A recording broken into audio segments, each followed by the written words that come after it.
Star-crossed lovers is a term used throughout the years to describe two people who basically say, I'm going against my family's wishes to marry Leonardo DiCaprio because he's hot.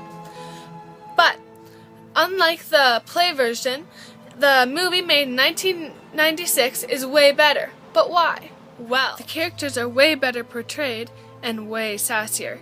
Like the one, the only, Mercutio, aka the Drag. Where he is more of a, if love is rough with you, be rough with love. Where Romeo is more like, I will find the one, I will fall in love. What a character foil. Oh, but there's more. The cinematic aspects are really amazing. And they draw you to continue watching the film, aka by putting a fight scene at the start to draw on the violence-craving minds of today's teens. Anyway, the setting and mood and lighting was done really well as well, because you could feel what the characters were feeling by just using the right effects at the right time.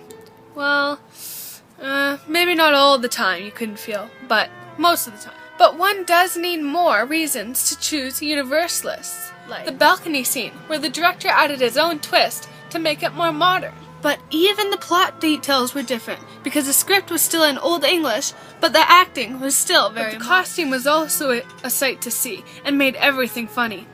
Mercutio. But there was also the variety of floral shirts, which made the actors seem more tacky tourist than Shakespearean act. But now, let's talk about dark versus light, which Shakespeare seemed to take a great liking in. Like when Romeo and Juliet together, it's light and happy, but when someone dies, it's dark and usually raining. But some literary devices are pathetic fallacy when Mercutio dies or when Tybalt dies. An oxymoron is also used when Romeo says loving hate. But last but not least, we need some socio-cultural aspects. Let's talk gender roles. Okay, we all know in the Renaissance, women were basically worthless.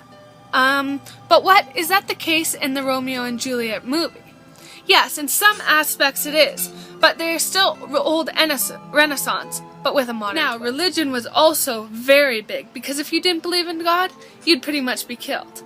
Which is why they show a lot of the Christian faith in the movie. But what is your interpretation? See, back in the day, it was considered scandalous or crude. But nowadays, it's considered normal? What does that tell you about society?